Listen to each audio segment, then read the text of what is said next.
I'm Bruce Peterson. I'm chairman of the Board of Trustees for Cranbrook Educational Community, and it is my pleasure this evening to welcome you to the 2014 presentation of the Founders Award. Tonight we honor Cranbrook President Emeritus Dr. Lillian Bauder.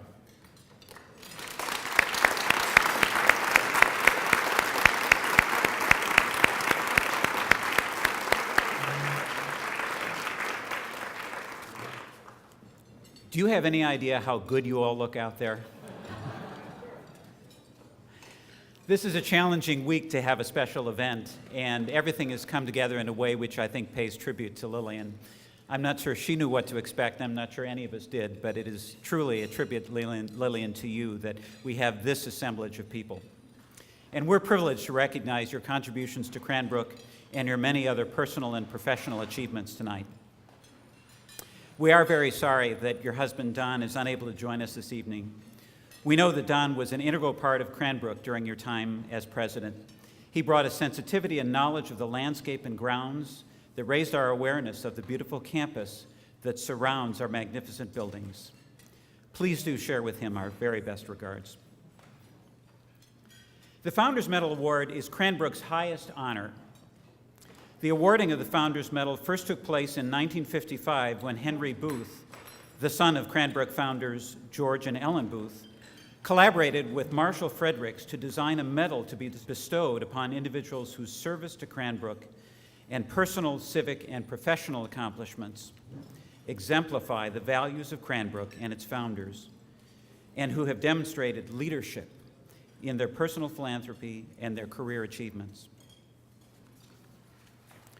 Past recipients of the Founders Award include such Cranbrook dignitaries as Eliel Saarinen, Carl Millis, and Marshall Fredericks, to name just a few, who all had a hand in making Cranbrook the exceptional place it is today.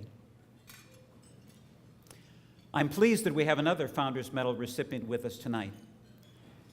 Virginia Beresford Fox, known to all of us as Ginny,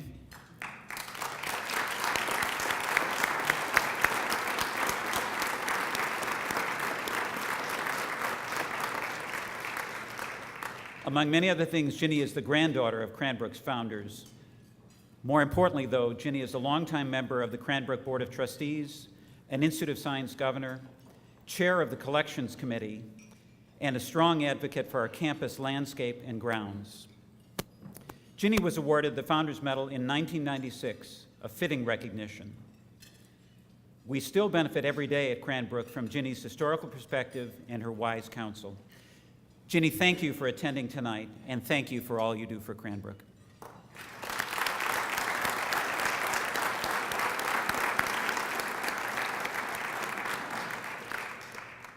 Tonight's celebration is very special indeed. Selection of Founders Award recipients is not something that we take lightly, and the Founders Medal is only awarded when a truly compelling candidate emerges. Lillian Bauder is such a candidate.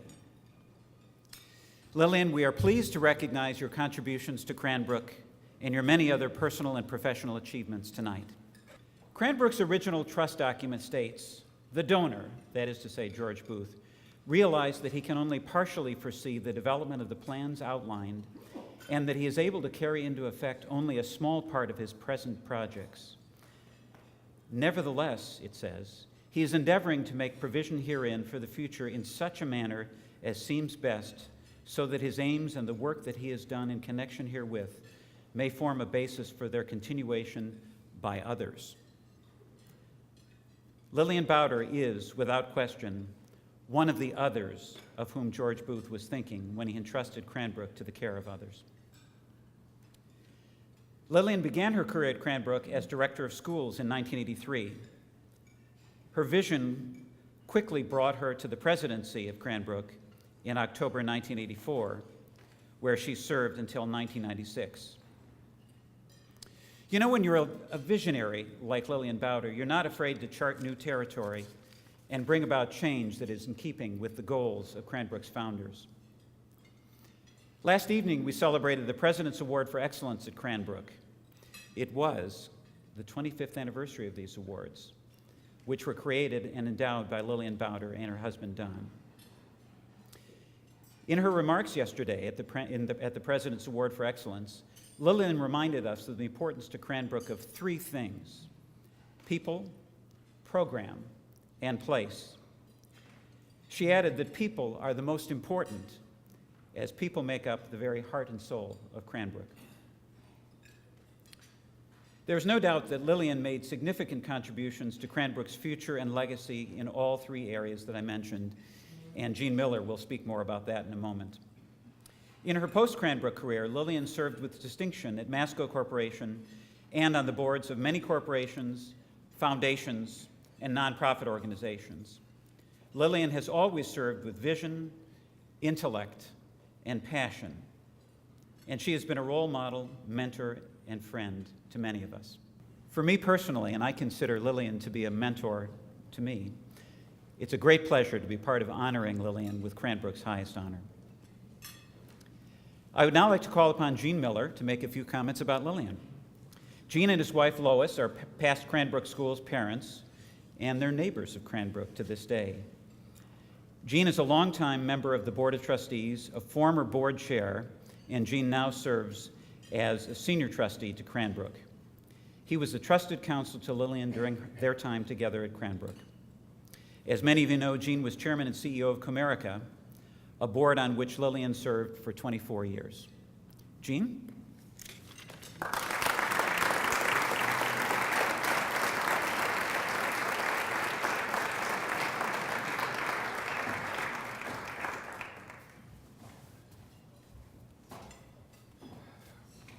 Well, Bruce, you did it to me again. Never follow Bruce with a speech, because there it goes. No, seriously, thank you, Bruce, for inviting me to say a few words about and really to Lillian. She's a friend and a former business associate. We have known each other for over 30 years, wonderful years. As Bruce has mentioned, I was a member of the Cranbrook Board, but I had the honor to actually serve and appoint Lillian to the position of president in 1984. We had high hopes for her and she has fulfilled and exceeded our expectations. Lillian is an outstanding administrator, which you all know. And she is also a professional and an outstanding public director. I can attest to this service that she has provided two companies that I was involved with, and that's DTE Energy and Comerica. In a way, she is the indirect boss of Bruce. I have said she's an outstanding administrator and a public director, but she is also a broader community person. Even though she has moved out of the area, she still wears Metropolitan Detroit on her shirt sleeves. But tonight, we're here to honor Lillian for her devotion to Cranbrook.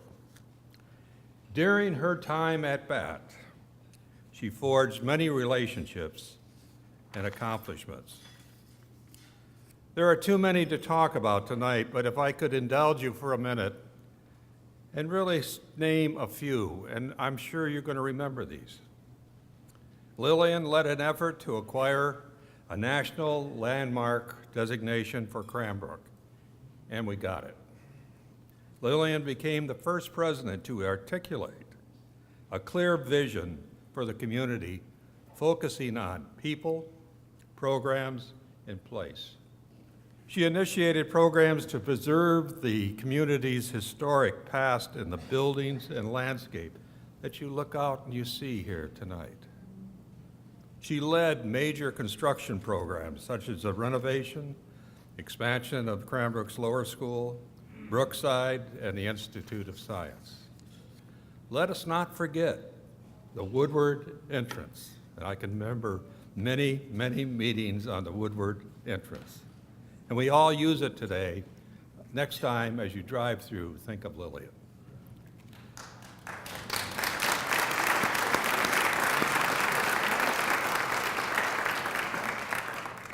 She was also at the top of the organization when we had the sale of the Evening News Association stock, which created a secure endowment and stabilized the finances of Cranbrook and provided for the platform for today's Cranbrook.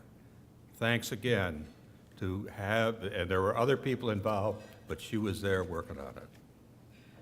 All of these and many more happened on her watch. Lillian, you have changed many lives, and we thank you for the time you spent in our lives and are proud of you being honored tonight. I'd now like to call on Dom, who is president, and by the way, he's the 8th president of Cranbrook. Dom?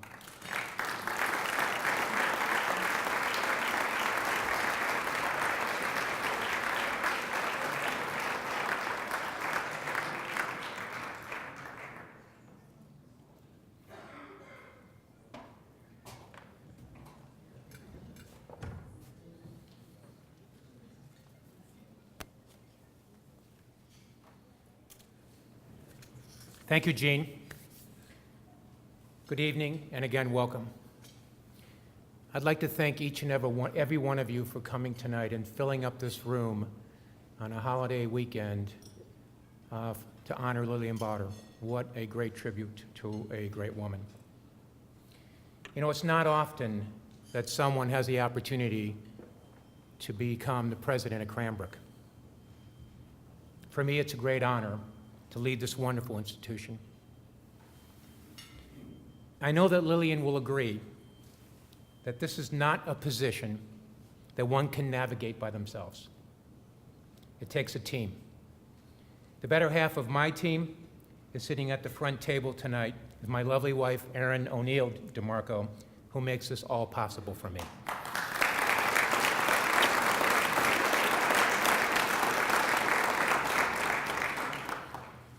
As you finish your dinner and the evening draws to a close, I ask each of you to look around, to think back at about your own personal experiences here, to consider the exceptional educational programs that Cranbrook offers. the Cranbrook experience continues. That intrinsic quality of excellence found in the unique intersection of people, program, and place, art, science, and education. Exceptional facilities, world-class collections, and a historic landscape. The very best staff, trustees, governors, and volunteers. As Cranbrook's 8th president, this is the legacy that I know. And all of you tonight, and so many others, have had a unique role in creating, sustaining, and preserving the Cranbrook experience. And for that, I'm deeply grateful. Together, let's journey back to 1985. After her first year as president, Lillian began a collaborative effort across the community to envision a future for Cranbrook. This group was challenged to answer George Booth's important question in his famous quote, "We had but one purpose, and that was to do something here at Cranbrook that was going to serve the state and then the world next. But the question is, what will we do tomorrow? We are not through." Shortly thereafter, in 1986, the first edition of the Cranbrook Vision, A Community Perspective, was published, outlining this group's vision, strategic plans, and a financial roadmap to move Cranbrook into the future. Today, in many ways, Cranbrook is that place envisioned in that plan. I'm continually struck by the campus improvements led by Lillian, not to mention the world-class architects she engaged to design each project. From Mineo's Studio Edition to the Vlad Early Childhood Center by Peter Rose, and the Institute Edition designed by Stephen Hull, our campus and programs would be very different had it not been for Lillian and her commitment to the very best. And our programs, as I know you agree, are at the heart of Cranbrook, particularly the way in which we collectively strive to make our world a better place. Lillian rekindled a spirit of service at Cranbrook. From her passionate support of the school's Horizons Upward Bound program to a commitment for regional outreach at the Institute of Science, strengthening our programs for those who needed them the most is among Lillian's major achievements that are still making an impact today. Lillian had a vision for Cranbrook when she became president, a vision built upon that of George and Ellen Booth from a century ago: world-class buildings, world-class programs with a world-class impact. During her time as Cranbrook's president, Lillian accomplished this and so much more. Simply put, Lillian's extraordinary vision was built upon Cranbrook's history and directly aimed for Cranbrook's future. And today we are greatly indebted to George Booth's vision and for the great leaders such as Lillian who followed. We continue in her footsteps to move Cranbrook into the future, to get ready for another era, another move forward, another Cranbrook built on the past, but with its eyes always on the future. Today, our Cranbrook is a place where exceptional students at our schools prepare to go out, forge new paths, challenge the norm, and change the world. They will follow their passions in business, medicine, law, the arts, public service, and beyond. They'll become leaders in their respective fields. Cranbrook's Horizons Upward Bound program, now operating in its 49th year, is producing almost 50 graduates per year that continue to transform our region into a national model of sustainability and community engagement. Hub students and Hub graduates are a model for how talented local professionals can transform an entire community and its future. The Cranbrook Academy of Art has now graduated over 4,000 artists and architects who design the modern world around us and whose work, created in nationally recognized Academy studios, continually change the way in which we live, work, and play. Dozens have won Fulbright scholarships, and many are among the most sought-after artists, designers, and architects in the world. Cranbrook's state-of-the-art, newly renovated art museum and collection space is providing exceptional opportunities for more exhibitions and numerous lectures available to Cranbrook students and the broader public.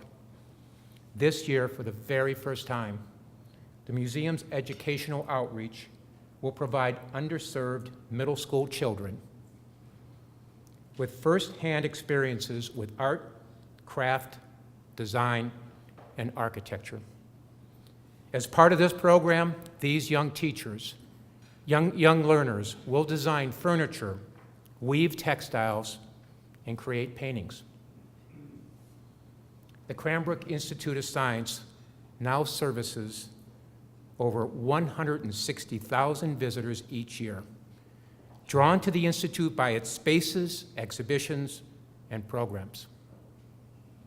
This year alone, the Institute, funded by outside corporations and foundations, will deliver supplemental science experiences to 50,000 underserved children from Flint, Pontiac, Detroit, and the Upper Lower Peninsula. Thousands of young people who experience the Institute now have careers in science, and some make advances that change the way we see each other, save lives, and create a healthier, sustainable planet for all of us. Lillian, this is the future you helped create during your time as president. You transformed our community during your tenure, and you continue to do so today in ways you may not even realize. From your collaborative spirit, a commitment to serving others, and a grand vision of world-class excellence, you provided a thoughtful, motivating spark for Cranbrook's present and future. For the Cranbrook community, you were the ideal leader at the perfect moment. For your leadership and so much more, please accept my deepest appreciation and the gratitude of all of those around you. Your contributions to Cranbrook have been and remain extraordinary. I can think of no one more worthy to receive Cranbrook's highest honor, the Founders Medal, than Dr. Lillian Bauder. For all you have done and continue to do, I offer our collective thanks and congratulations.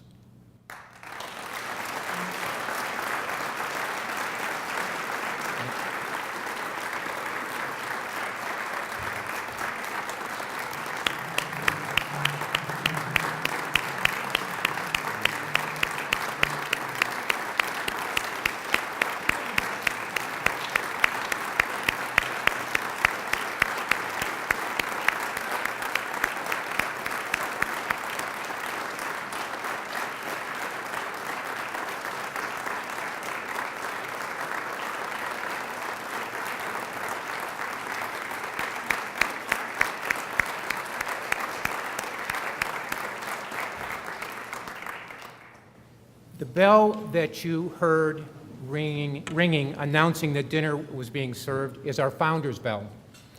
This bell typically is located at Cranbrook House and was rung by Henry Scripps Booth to honor the first Founders presentation in 1955. The bell was cast in 1910, and we believe first stood on a cedar post at Farm Group Number 1, which was constructed on this site at Kingswood in 1904 and designed by Albert Kahn. So as we ring the bell again tonight, I ask Bruce and Jean to join me back up at the podium And Lillian, will you please join us for the official awards presentation?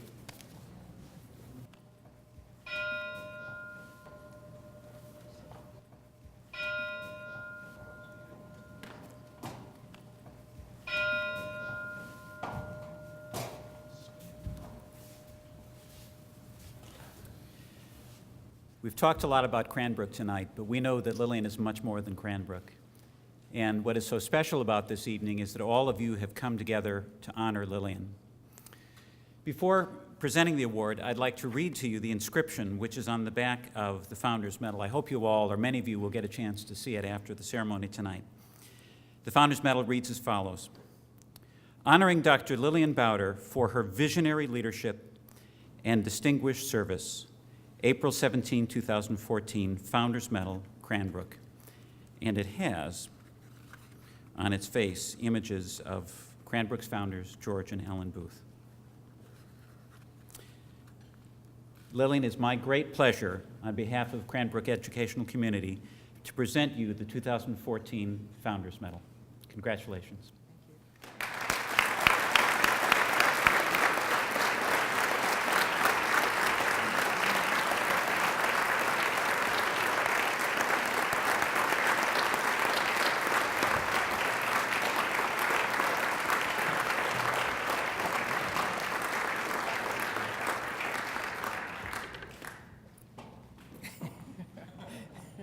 I don't know what this means.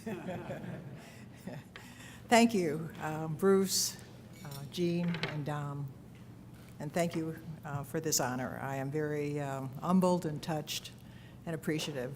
It has really been wonderful to be here. The last couple of days, I have seen so many people, all my friends and colleagues from Cranbrook and friends and colleagues from Detroit and beyond, and it's just been extraordinary for me. A couple of days that I will remember always. On this special evening, let me begin with some thank yous. I really do thank each of you in attendance tonight. Some of you have traveled very long distances to come here, and I appreciate that. And it's just wonderful to see each and every one of you, so thank you for coming. I thank this Board of Trustees for the decision, and the Boards of Trustees and Boards of Governors with whom I worked. I thank the board chairs with whom I worked, Bud Moore, Ed Perkins, F. Allen Smith, and Wayne Lyon. I thank friends and colleagues from throughout the Cranbrook community. I thank Dom's team that pulled this wonderful event together, in particular Patty Carey and Denise Collier. I thank the Bauder Scholars who are here. I thank my Cranbrook leadership team that is there. I thank our East and West Coast families, and most especially I thank my husband of 55 years, Don. You have heard that he is not here.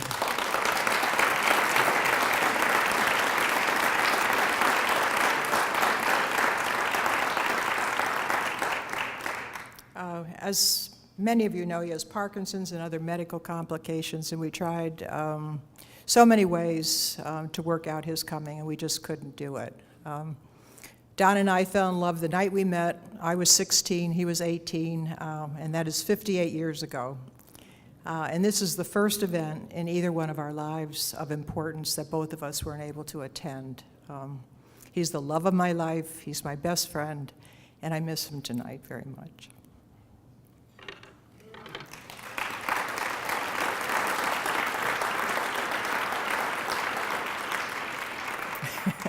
I'm okay. Dom has given me 15 minutes or so to talk about my years at Cranbrook, so settle in. I'll do my best to keep to that limit. I came initially, as you heard, as the director of schools. I remember standing in front of the Cranbrook door, and this surge went through me, and I knew that I would be coming here, and it would be an important part of my life, and indeed, it was. From the very beginning, Cranbrook was all-consuming for me. I had come from a financially challenged university and was surprised to find that Cranbrook was invading the endowment, that faculty and other salaries were being constrained, that some people were even talking about tearing down Cranbrook House to save money. The back offices seemed to be in very, very poor condition, but I had come as director of schools. And the schools board chair, Bud Moore, gave me a directive. He said, make sense out of and reorganize the Cranbrook and Kingswood upper schools. Over time, they had grown together in unplanned ways. Most of the classes were co-ed, but the faculty were separate, the student records were separate, parts of the budget were separate, and on and on. It was quite a process to try to make sense out of this, and this effort to clarify and resolve the seemingly dissonant reality led to countless meetings, which resulted ultimately in one co-ed lower school, 2 single-sex middle schools, and 1 upper school with 1 faculty, and single-sex classes were appropriate, and co-ed really from the junior year on. This unusual resolution really has worked very well for Cranbrook Kingswood, and actually a number of other private schools throughout the country have come and used it as a model. Within the year, I became acting president and then president of Cranbrook.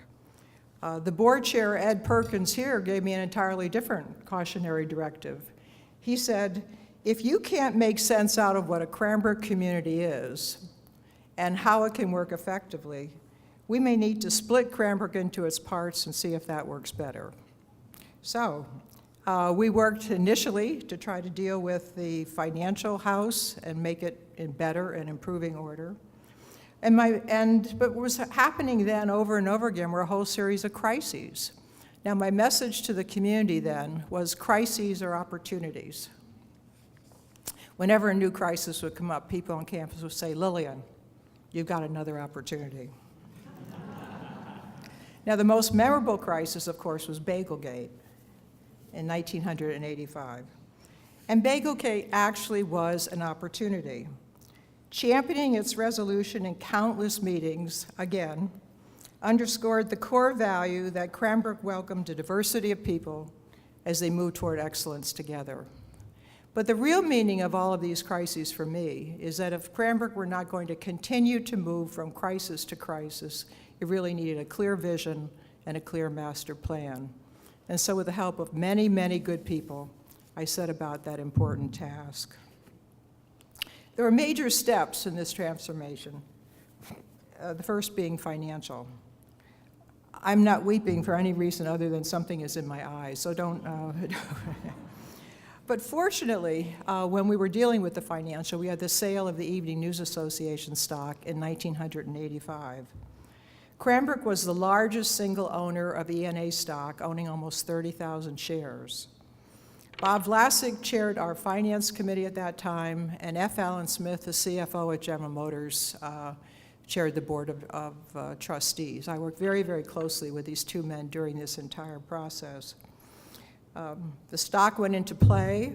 It started at $150 a share. Gradually, the stock price went up into the hundreds, the high hundreds, and then finally to $1,000 a share.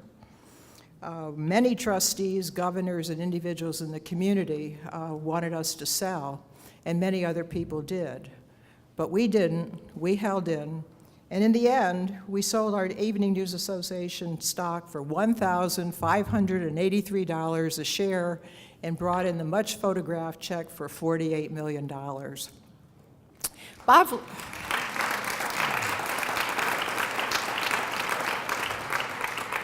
Vlasic was really the hero of this. He brought his intelligence, his financial savvy, his persistence, his integrity to this role for almost 2 years. And I do hope that Cranbrook remembers him somehow archivally for the important role that he played. When it was finished, I was so happy that our strategy had worked so successfully that I sent both Bob and Alan a bottle of champagne and a bouquet of flowers.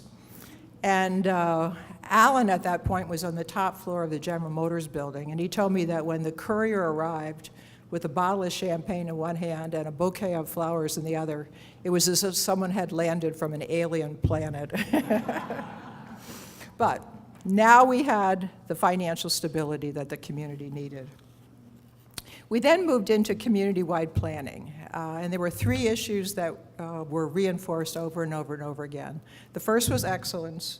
We challenged ourselves and everybody to continue moving toward excellence. The second was community. We were going to move toward genuine community. And the third was really Cranbrook's larger role. My mantra then was, we will take Cranbrook to the world and bring the world to Cranbrook. So this process for creating the vision and the community led to all kinds of steps. One of them was just pulling out a campus map and understanding who part wanted to do what in whatever fashion. Our art museum and our Institute of Science are the public programs within the community, and each of them wanted to enhance their programs and bring more visitors onto the campus.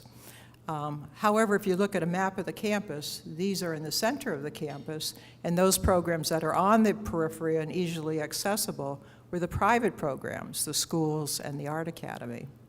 And the only way to get in to reach these museums was Academy Way, which did not welcome the idea of lots and lots of heavy traffic. So the question was what to do. Well, we thought we needed to buy some property on Woodward Avenue. I remember sitting in a room and negotiating with Bobby Taubman. And at the end of this negotiations, there was an offer on the table. Cranbrook would agree to buy 25 acres of Bloomfield Hills property and a house for $2 million. And I took it to the trustees on a special Saturday morning. They approved it unanimously. And I remember walking out with one trustee who said to me, "Do you think this is a good idea, Lillian?" And then we created the road. I say that because anybody who was here during that time remembers all the discussions about the road.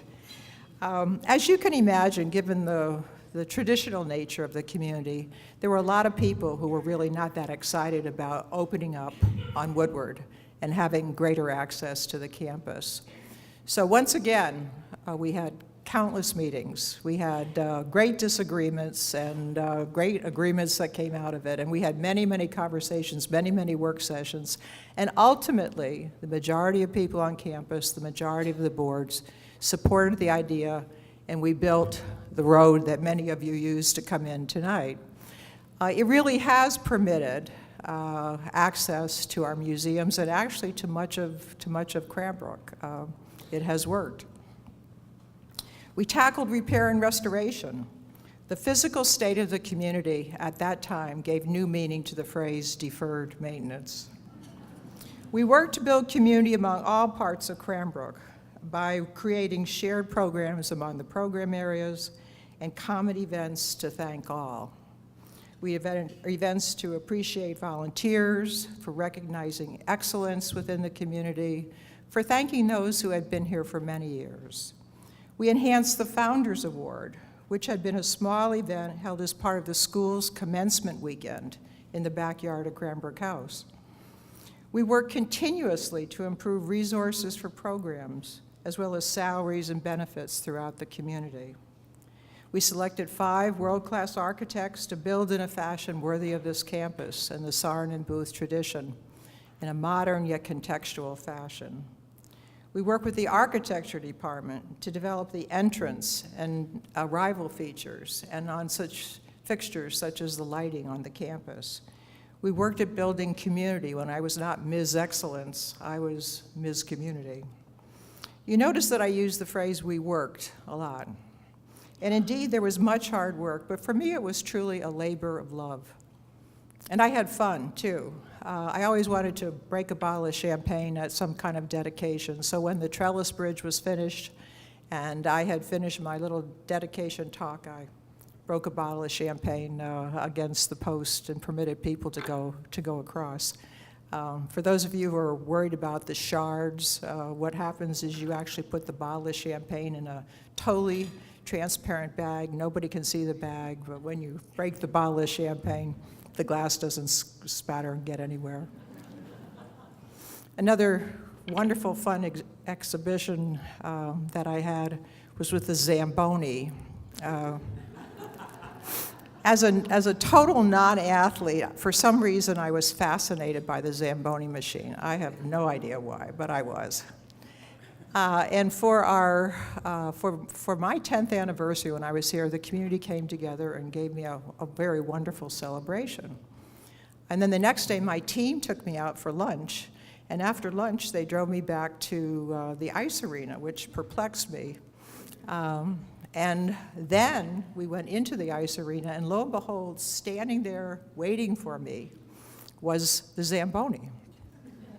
Now, fortunately, waiting for me also was Gene Hunt, who was going to drive on the back of the Zamboni machine to make sure that the driver, the machine, and the ice arena were not injured in this adventure that took place.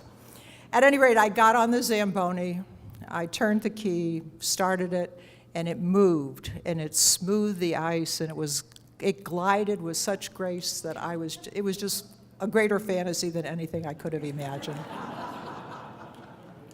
I found that I just loved Cranbrook. I thrive on people. I love art and science and education and architecture and horticulture. I just love the entire place and all who work together to continue the creation of Cranbrook. And that is what is the essence of Cranbrook. Let me share some final thoughts and then conclude with a toast. Each day I walk Cranbrook's grounds and I talk with its people. And gradually I absorb the lessons of this special place, which consciously or unconsciously become part of all who are here. There is a call to continuous evolution and learning embedded in this very campus as one moves chronologically with the original building's construction. Picture these buildings and their architectural styles with me. The first building built was Cranbrook House, then Brookside, then Cranbrook School, then Kingswood School, then the Institute of Science, then the Art Academy, and then finally the Art Museum. Cranbrook was created to be a community that by its very being engendered continuous learning and growth and love of beauty.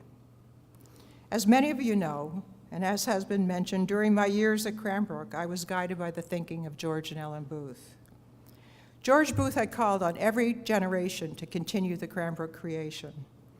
As the president of Cranbrook, I was privileged to be sustained by the values and vision that had been set forth in the early years of the 20th century. I was challenged always as I led the community to find the wisest ways to fulfill those values as Cranbrook moved toward the 21st century. George and Ellen Booth knew that Cranbrook's contribution would continue far beyond their time. They believed that Cranbrook was too important to be considered in any sense a personal project, and that subsequent generations would determine Cranbrook's future. During my tenure, I was honored to lead this extraordinary human community as it undertook the Booth's Noble Challenge. After I left, this challenge passed on, and now it is in Dom's good hands. The powerful vision of Cranbrook's founders and the proud history of this institution continue to inform and guide this special place today. Cranbrook will continue to be renewed always by people of many backgrounds who come together to work toward excellence and toward the fulfillment of the Cranbrook idea. This was the dream of the Booths, and this is the dream of America. Please raise your glasses with me and join me in a toast.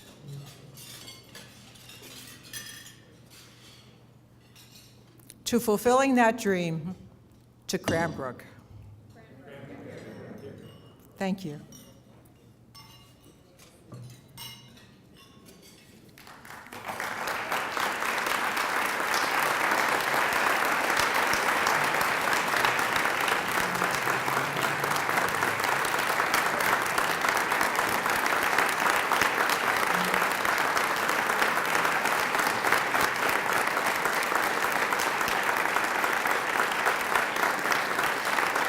Thank you so much.